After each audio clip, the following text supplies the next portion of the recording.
Yes, magandang hapon po mga kabayan. Nandito po tayo muli sa bahay ni Mami D. No?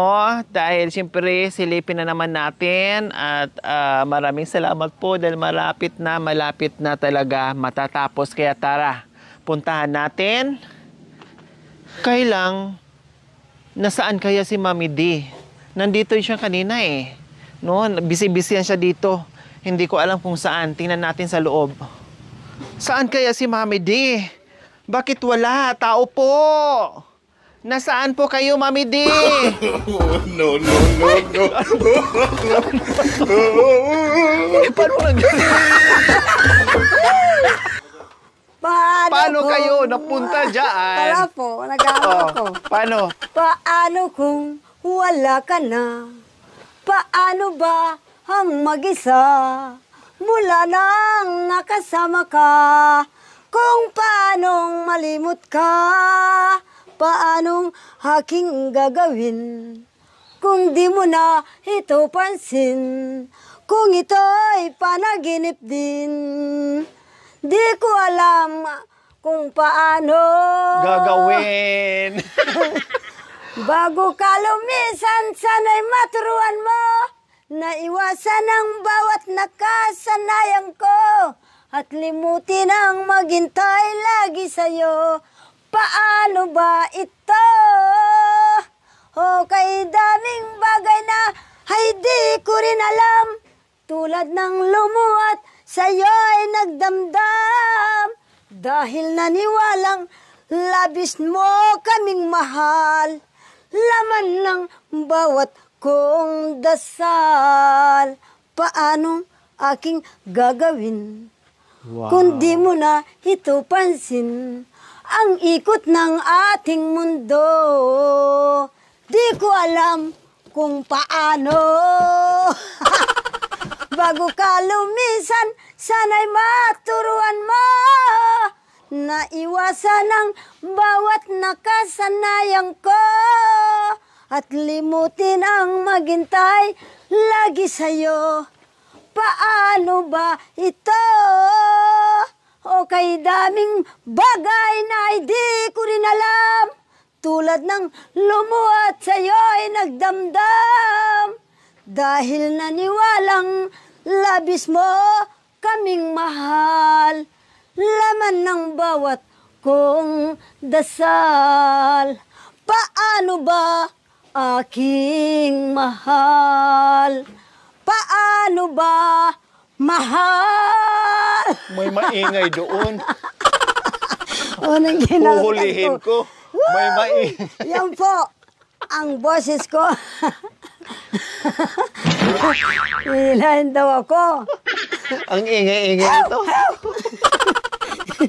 Ay, saan po kayo galing, Nanay D? Kanina pa ako hanap sa inyo. Naghanap sana ako ng Arnola, anak ko, ngayon. Oh. Ano naman Ay, ibig ako sabihin, ng- umihi kayo kanina dito? Ay, hindi naman. Hindi ako nakaihi. Kasi Diyos nakaganon ko, na sa akin. naghanap yun na rin, no? May butas Nasuot dito. na ako sa Oo. planggana. Dapat Ay, dito kayo, tapos tinabon. O, Ayan po mga kabay, hindi pa lahat nalagyan ng porma. Ayan po, tunog matibay po mga kabayan. Pero matitigas na kasi pinatitigas, hindi pwedeng diretso kasi lalambot at lulundo. So dito po muna tayo, Mami D, sa hagdanan natin. maganda rin yan anak ko. Kaya lang, So ayan po mga kabayan, hindi pa tapos. hindi pa tapos, no? So siyempre, maglalagay pa sila, tatambakan pa nila, flooring pa nila yung mga kabayan, sementuhin pa yan. Then ayan, sakto lang. Sakto lang lang. naman, opo. No, kasi Pero tatambakan pa yan eh, paano mo na- para hindi masyadong tatambakan. malalim. Oo. Tatambakan pa po nila. Purma pa lang yan mga kabayan. So hanggang dyan. Pangit tingnan. Opo. Sobra naman ang pagkano. Then, hanggang doon yan mga kabayan. Ito yung sinasabi ko na gawaan ng hagdanan para hindi tayo mahirapan kasi nga paslanting yung riprap dyan mga kabayan. Diretso yan doon para may mga bisita tayo, no, ay welcome at hindi sila mahirapan. Kasi siyempre mostly po sa mga viewers natin, sa mga sponsors natin ay mga seniors na. So kailangan pag pumunta sila dito, hindi sila mahirapan bumaba. Tour po namin kayo sa aming building, kung ano ang nagawa. So ayan po mga kabayan, Oh, ayan po ha, hindi lang po tubular po. Kundi tubular ang ilalim, tapos mga bakal, tapos nilagyan ng ganyan. Oh, ayan po, ang lalaki oh, kabilaan. Oh. 'Di ba? Oo. Oh. Ba, matatag na, anak ko. Oh. Kahit hindi pa Ayan natapos po, eh. oh. Hindi pa daw natapos pero ang tibay-tibay Oh, na daw. matibay Magkabilaan po yan. Bakit putol? Kasi pinatutuyo, hindi pwedeng diretso. So, lalagyan pa yan dyan. Pati dito, mamidi. Ayan po, ayan. Lahat po yan, lahat ng poste ay gaganyanin. Oo. So, tingnan natin. Kahit magnitude 20 pa. Ang lakas ng Oo, lindol, anak hindi na ko. yan. Hindi na, hindi Then, siguro. dito tayo sa CR Mami D. Oo. Oh, kasi pinalikihan ko yung CR. Kasi Bakit? pinasadya ko talaga, sabi ko, lakihan natin yung CR para pag meron tayong bisita or si Mami D, pag kailangan ko siyang, halimbawa, pag matanda na siya, paliguan ko siya, kaukawan ko siya. Kundi hindi kami mahirapan o hindi ako mahirapan, upuin ko lang siya, pwede maglagay ng silya sa loob ng CR habang pinapaliguan kasi alam naman natin pag matanda na, ay totoo yan, anak ko. hindi na makatayo, hindi na tatagal. So nakaupo na pag naliligo ako nga, 'di ba? Napapansin sa CR may bangkito May doon bangkito. kasi pag naliligo ako, nagsha-shower, nakaupo lang ako. Nakaupo, ayaw ko yung pag-ganun-ganon. Kasi nakakahilo, nahihilo ako, baka mamaya bigla kang masubsob. masubsob. So ayan, so malaki ang CR. Oh, ayan po. Ako rin, anak ko, ayaw ko yung gano'n na mahihirapan ka Dito sa po muna tayo sa may mismong CR ha. Oo. Ayan, ang laki po ng CR ha. Oh, 'di ba? Ang laki ng CR po mga kabayan. Hindi na rin ako magpalagay ng division basta ganyan na lang siya. Oo, ganyan Basta na. maluwang para hindi na mahirapan kasi nga iniisip ko nga yung pagtanda nga ni Mami D. Kung medyo bata-bata pa sana si Mami D, marami tayong chucho na gagawin. Kailang medyo may edad na eh. Pupunta na talaga doon, nandoon na eh, 'di ba? So para komportable na sila, no? Komportable na si Mami D. Kahit CR po mga kabayan, bukod yung nakatayo na bakal, may nakalatag pang ganyan, may nakahiga pang bakal. Ayan po, oh. Tapos paikot yung ganyan. So yung CR natin, ang laki. Ayan, tatambakan pa yan dito. Siyempre kasi nandito yung hanggang ipapantay yan doon. No, ipapantay po yan doon. So yun po yung CR natin mga kabayan. So anong sa inyo po? Then may butas yan dyan na parang pa ganon. Pa ganyan, tapos pa ganyan. Ang Puso Negro niya nakaseparate, hindi po dyan sa ibaba mismo ng CR. Nandoon po. Nandoon. Ayan, nakaseparate yung Puso Negro po niya. Pero paukay mo pa yan, anak ko. Opo. Oo nga. Yung laki, super laki na po mga kabayan. Ayan, no? Yung taas ba? Para, Ang laki po ng para yung butas. mga bisita. Ang lapad, ayan po, oh. Yan, ang luwang, no? Ang laki, tapos malalim. So, baka magtanong na naman po kayo, bakit separated yung Puso Negro at saka yung CR? Yes po, kasi yung iba pwede naman, no? Kung walang space yung lupa, no? Pwede naman gagawin yon, no? Madali lang naman kasi sisementohin din yan. Or nasa ibabaw yung CR. Pero since nandito tayo at okay naman yung lupa, wala namang problema kay Mami D, so nagseparate tayo ng butas, yung Puso Negro. So maglalagay dyan ng dalawang tubo or dalawang pipes ba yung tinatawag doon, no? Ay separated din po yung tagusan ng dumi at saka tagusan ng tubig, separated. Siyempre pag naliligo, nagsha-shower, yung tubig lang, tagusan. So, doon na yan. Sa iba na yan. Kasi kung doon lahat ang bagsak, yung tubig yung pinapaligo, mapupuno ka agad. So, yung pupo lang talaga nandiyan, no? Separated kaya nga dalawa, kasi pangligo yung isa, tapos yung isa pang pupo naman. Para at least hindi ka agad mapuno. May drainage siya papunta doon. Bahala na kung saan pupunta. Hindi nga lang nahirapan tayo sa mga delivery, sa mga materyales, pati yung tubig na iniigib pa ng layo. Diyos ko, tuloy-tuloy yung paggawa. Kasi siyempre, kung ano yung materyales dyan, kung wala, mag-aantay pa yung karpintero natin, mag-aantay pa sa delivery. Minsan nagkakaproblema din yung delivery natin. Kaya kailangan patient talaga. Ang importante, mabuo at matapos natin yung bahay ni Mami D. Ayun po mga kabayan, na-deliver na yung materials natin na para pang bubong. Kasi bukas, magbububong na sila yung long span natin. Ikakabit na po nila mga kabayan, no? Tsaka yung mga hamba, yung mga in-order natin, ay siguro next day na naman maikabit nila. Basta siguraduhin nila bukas, sana mabubungan na nila. Para at least Pag gumagawa sila dyan sa loob, hindi na sila mainitan. Hindi na sila mahirapan. Okay, tara, balik po tayo doon, Mami D. Oh, yung So, ayan po mga kabayan, muling pasilip sa bahay ni Mami D. Ano sa pakiramdam, Mami D, na malapit na talaga matapos yung mansion mo? maligaya na. Maligaya na kayo. Oo, ba. Malapit, isang ano na lang. Kembot na lang. Ba, 2 kembot yata o isa, ba. Matapos na. 3 kadyot na lang, no? Oo, Tapos na. tapos na. Hika. So dito mga kabayan, bala ko dito pag may mga sobra-sobra pang ano, ano ko to, parang bakod style, Oo, para yung lupa pantay. hindi bababa, hindi lulundo pag umuulan. No, palagyan ko ng Papantay mo pa muna, anak. hollow blocks dyan, tapos Oo. ipapantayin ko ganyan. Kasi maglalagay ako ng ano, tapos dito ano yan, O, i-flooring. siyempre, kung maglilinis, ang kadadaan. Opo. Yung may nagtanong din po doon mga kabayan, no, may nagtanong din po doon mga kabayan, yung tubig. Hindi po babahain kasi katulad niya may hagdanan, yung galing doon na tubig, siyempre maglalagay ng kanal paikot pa ganyan. Ito naman, pag mayroon tong harang dito, siyempre pupunta na yung tubig doon.